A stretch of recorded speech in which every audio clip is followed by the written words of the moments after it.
Got a Hudson Hornet 3086. This is my shop. My name's Anthony. This is P&G Customs. We're in Plant City. Just moved into a bigger space, so we finally have some room. Still getting everything set up, but it's definitely getting there. So what do we got? All right. So this is one of the coolest engines that I think that we have in here. It's 308 Hudson Hornet, biggest inline six that was ever put in a passenger car. Factory twin carb intake. The header's aftermarket, but aluminum cylinder head came from the factory this way. These things were like terrors in NASCAR back in the early 50s, and guys were racing pretty competitively with these in lower classes up until around the 70s. Getting hard to find these days. This one needs to be rebuilt really bad, but we've got all the components there to make it really cool. And over here, this is a really early Franklin quick change rear end. This came out of a 44 dirt track car.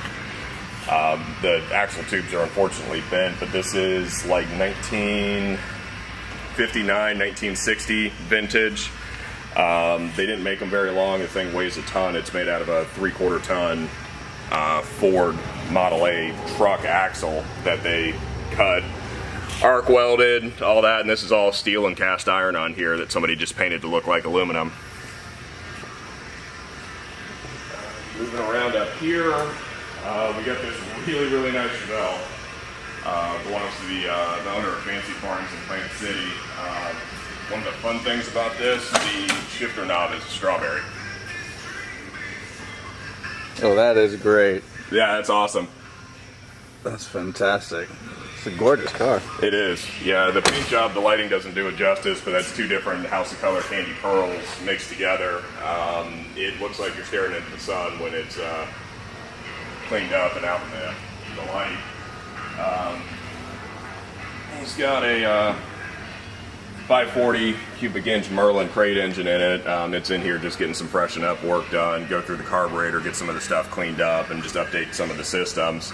This car was, I think, built about 8-10 years ago. Wow, you're right, that paint is gorgeous too. Yeah.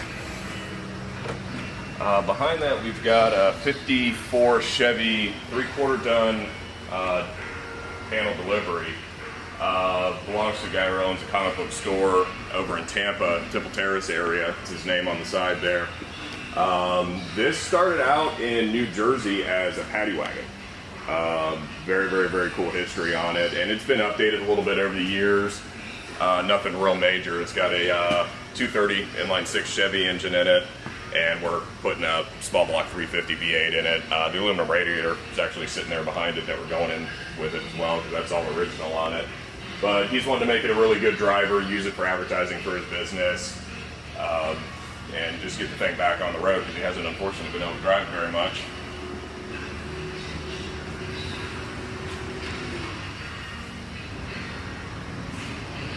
And this is a 1966 Charger. This is what they started out looking like.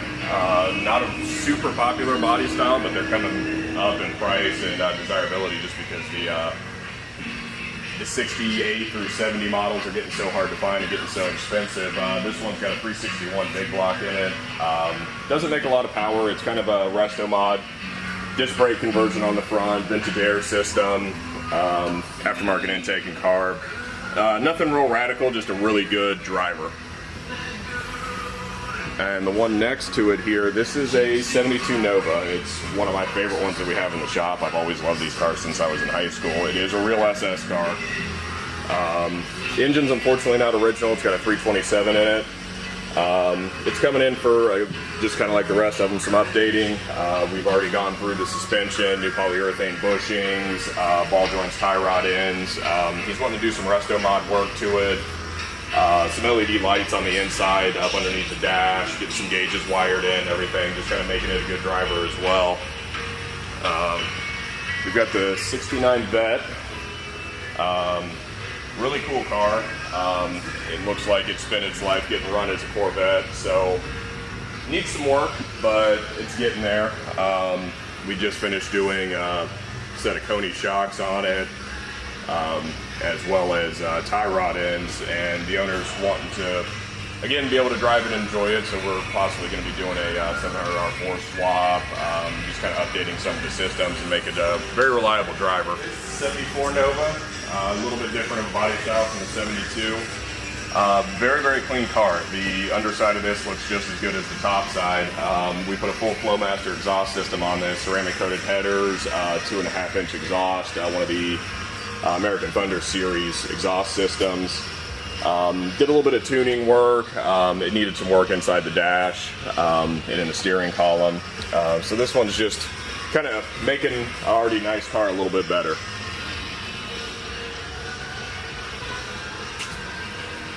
It's a gorgeous car too. It is, yeah, it's really clean. And under the hood looks really good as well. Relatively stock 350 intake carb exhaust, nothing real radical, but a really clean setup. Oh yeah.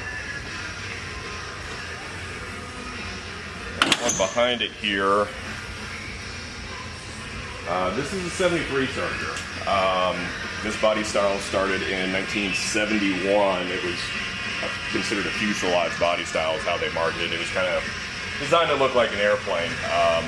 Real long hood, real swooping body lines and everything. This car, it's a 318 column shift automatic, nothing real special. It's something that might be up for sale soon, or if we hold on to it for a little while longer, it might end up with a big block. Probably the worst styled interior that I've ever seen. White interior with some kind of tweed going on in there, but that's all factory stuff. No, that's neat actually. I don't know what you call that pattern though. I don't know either. I've never seen that. Somebody will comment and let us know. Yeah. Maybe.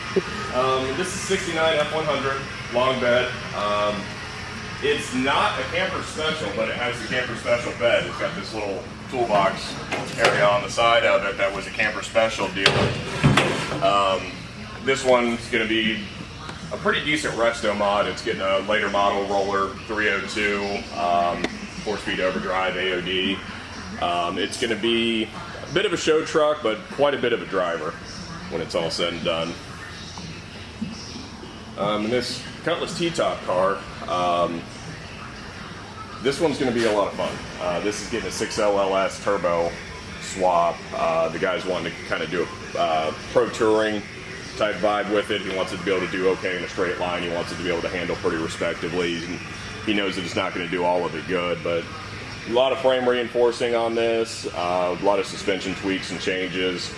It's going to be a really nice car when it's done. In the corner over here, that's a 36 Chevy two-door deluxe sedan. It's one of the earlier bodies. It's got a lot of wood structure in it, which is why it looks as sad as it does, just because there's not a lot of structure left after 70 plus years. Next to that is a 52 Packard 250 Club Coupe. They made 5,000 of these when they were new. It was kind of a factory hot rod deal. They had the smaller chassis and body of the 200 series, and they put the larger engine in it that came in the more senior models. That was a big straight 8 flathead engine. This one's going to keep the original engine. It's going to get adapted to a GM 4L 60E. It's got a 9-inch swapped into it right now. And flames. And flames. And metal flake that you can't see.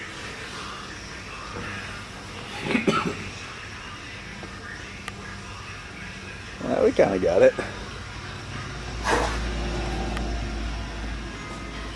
Can barely see through these windows. Oh yeah, they're fog bad. They're real bad. It's a really cool car. It had a lot of stuff that was ahead of its time. The transmission on these had a full lockup converter in 1952, and the steering column actually telescopes in and out. Kind of early concept of tilt steering on that. But it's got some rust issues and some body issues. There's a lot of filler in the car, but you just don't see these. Yeah. So it's definitely worth bringing Neat back. car. Yeah. And this gem right here. Yeah, this is 1965 Falcon station wagon. This is the factory paint, that baby blue. This originally came with a 6-cylinder in it. I'm doing a 289 swap on it with a AOD automatic. This one's going to be built into a driver. A little bit of performance, but I want to be able to road trip the car, you know, taking a long drive, stuff like that. I've had just about everybody try to buy it off of me, and I just can't bring myself to get rid of this one. Yes, sir.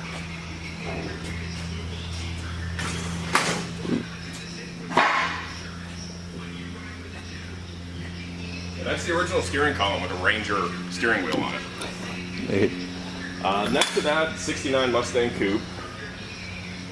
This is my girlfriend's car. She said she wanted to go fast and she wanted to do it with the Mustang, so this is what we ended up with. Definitely a work in progress. We don't really get to work on our own projects that much, but that's okay. This is getting a 460 C6 9-inch and tunnel ram coming through the hood. The Craigers are probably going to end up staying on here, kind of doing a 1970s like street machine vibe on it. But she's looking forward to it when we can get it done. We've got a lot of new parts for it. It's just a matter of getting them on the car. Cool. Next to that, we've got a 61 Falcon. This is another one of mine. Very, very, very straight little car. Not really hardly any rust in it. There's an issue with the floor pan, and that's about it. This is going to get straight axled, 4-speed, and a stroker small block Ford put in it. Radius the wheel wells, spike rust, the whole deal. So it should be a fun little car when it's done.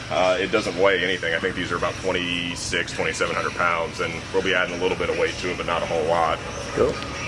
Next to that, we have probably the most valuable car in the shop. This is a 1970 440 4-speed RT Charger. It was originally red. This paint job is not the original paint, but you get under the undercoat on the bottom side of it and it's still red everywhere. It's fairly complete with what we have. We need a couple pieces. One of the doors is missing, the trunk lid's missing. Very healthy car. We got a really good deal on it. Bought it as a flip. We brought it back to the shop, had the thing running about half an hour. Wow. So really solid. Hood's not bolted on, but it's got a lot of fun under the hood. Oh wow. That's there you go, motor. They don't make them like that anymore, huh? And then we've got the 64 Fairlane.